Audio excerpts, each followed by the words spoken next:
अरे, आप इतनी जल्दी यहाँ पहुंच भी गए। मैं आप ही के लिए बच्चों रिसर्च कर रहा था कि आउट ऑफ इंडिया में क्या बेटर अपॉर्चुनिटीज हो सकती हैं और अब्रॉड में मेरे बच्चों को सबसे ज्यादा फायदा किन कॉलेजेस से और किन कंट्रीज से हो सकता है। तो अगर आप भी ऐसे ही स्टूडेंट हैं तो आपको इस चैनल वेदांतु स्टडी अब्रॉड पे ऐसी हेल्प और ऐसे गाइडेंस बहुत अच्छे मिलेंगे कि आप आउट ऑफ इंडिया कहां से अपने कॉलेज और अपने कोर्स को चुन सकते हैं जिससे आपको बेस्ट करियर प्रोस्पेक्ट मिले। तो चलिए शुरू करते हैं वीडियो को।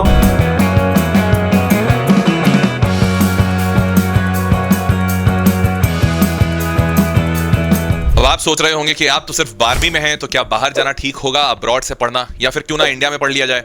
अगर बाहर जाते हैं तो पैसा कितना लगेगा वर्सेस इंडिया में पढ़ते हैं तो ज्यादा बेनिफिट है क्या। इन्हीं सारे सवालों का जवाब आपको इस वीडियो में मैं दूंगा। वीडियो को मैंने 3 हिस्सों में बांटा है। पहला कि प्रॉब्लम स्टेटमेंट क्या है, क्यों आपको बाहर जाने का ऑप्शन कंसिडर करना चाहिए। दूसरा, अगर आप उस प्रॉब्लम स्टेटमेंट को समझ रहे हैं और उसका सोल्यूशन चाहते हैं तो उसका सोल्यूशन क्या हो सकता है और आपको बाहर किन देशों को कंसिडर करना चाहिए और उसके क्या पैरामीटर्स होने चाहिए। और फिर तीसरा हिस्सा कि मैं आपकी मदद और वेदांतु आपकी मदद कैसे कर सकता है आपके सपने को रियलाइज करने में। तो चलिए फिर वीडियो को शुरू किया जाए।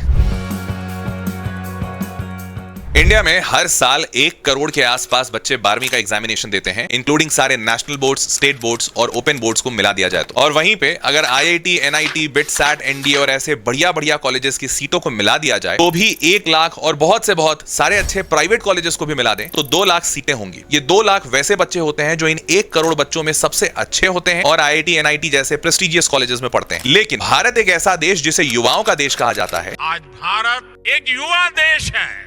दुनिया की बड़ी युवा आबादी हमारे देश में है, हिंदुस्तान में है। क्या ये बात मान लेना सही होगा कि यहाँ के 98% बच्चे अच्छे नहीं हैं? ऐसा बिल्कुल सत्य नहीं है। ये 98% बच्चे भले किसी एक एग्जामिनेशन में अपनी दारोमदारी सिद्ध ना कर पाए हो, पर ये 98% बच्चों के पास भी काबिलियत भर भर के है। बस जरूरत है एक सही मौके की। तो इन 98% बच्चों के लिए ऑप्शंस क्या क्या हो सकते हैं। अब एक ऑप्शन होता है कि आप भारत में रहकर यहाँ के किसी छोटे मोटे प्राइवेट कॉलेज से पढ़ाई कर लें और फिर आगे चलकर अपनी जिंदगी को बनाएं। यहीं पे दूसरा ऑप्शन ये हो सकता है कि जिन बच्चों के पास थोड़े पैसे हैं और वो फाइनेंशियली अफोर्ड कर सकते हैं, वो बच्चे भारत से बाहर जाकर अब्रॉड में किसी अच्छे कॉलेज से अपना एजुकेशन पूरा करें। अब्रॉड से ही क्यों पढ़ना चाहिए, इंडिया में पढ़ने में क्या बुराई है, फायदा अब्रॉड में पढ़ने का क्या है और इसमें कॉस्ट स्ट्रक्चर क्या एसोसिएटेड है। क्या एक आम बच्चा भी अब्रॉड जाकर पढ़ने का सोच सकता है या सिर्फ एक अमीर बच्चा ही सोच सकता है। तो ये सारी बातों पे चर्चा करते हैं इन द सॉल्यूशन।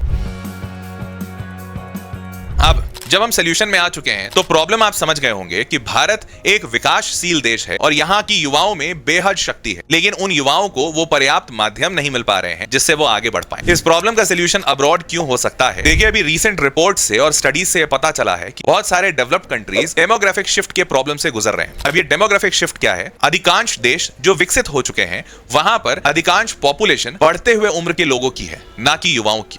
और इसकी वजह से चीन, जापान जैसे देशों में एजिंग पॉपुलेशन जैसी समस्या खड़ी हो गई है। यहाँ पर चूंकि हेल्थ केयर की सुविधाएं बढ़िया है, इसीलिए लोगों का एवरेज लाइफ स्पैन ज्यादा लंबा है और 60 से ज्यादा के उम्र के लोग ज्यादा हो गए। और वहीं पे चूंकि डेवलप्ड कंट्री है, इसीलिए अधिकांश दंपत्ति अपने प्रोफेशनल लाइफ में आगे बढ़ने के लिए बच्चे नहीं पैदा करने के फैसले लिए। इसकी वजह से आज युवाओं की संख्या बेहद कम है ऐसे देशों में, और इन देशों की संख्याएं बहुत ज्यादा है। अब यहाँ पर सोल्यूशन आता है जो इन देशों की सरकारें दे रही है। कई सारी सरकारें दूसरे देश से पलायन करने वाले युवाओं को इंसेंटिवाइज कर रही हैं to study in their country and start their career and reside in their country. इसके लिए आपको बता दूं, बहुत सारे देश तो फ्री एजुकेशन के साथ साथ रीसेटलमेंट के लिए अलग से पैसे भी दे रहे हैं। आपको जानकर आश्चर्य होगा कि इन देशों में नौकरियों की संख्या भी काफी है और पढ़ाई या तो फ्री है या बेहद सस्ता है। तो इस इंफॉर्मेशन से यह बात तो समझ में आती है कि अभी शायद सबसे बढ़िया वक्त है अगर कोई इंसान देश से बाहर जाकर अपनी पढ़ाई, अपनी तालीम पूरी करना चाहता है। लेकिन अब बाहर जाना इतना भी बच्चों का खेल नहीं कि बस ऐसे ही एक दिन मन आया और अगले दिन हम पहुंच गए विदेश। तो अब यहां पर मैं आपकी कैसे मदद कर सकता हूं, इसकी बात करते हैं।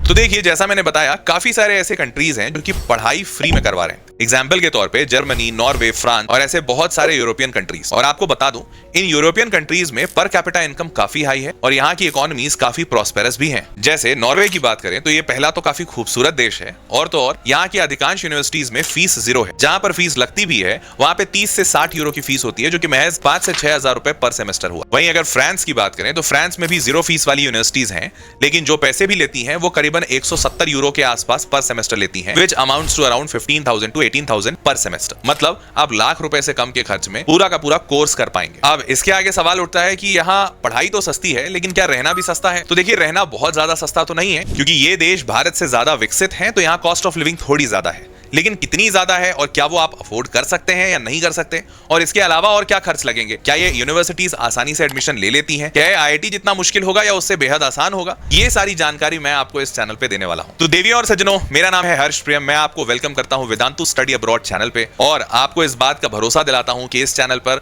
मैं आपको अब्रॉड जाने की सारी डिटेल और सारा हेल्प मुहैया कराने की पूरी कोशिश करूंगा। आप चैनल पे सब्सक्राइब रहिएगा और जिस भी चीज की जरूरत हो मुझे कमेंट बॉक्स में लिखकर जरूर बताइएगा। मिलते हैं अपने अगले वीडियो में और शुरू करते हैं अब्रॉड की प्यारी सी जर्नी।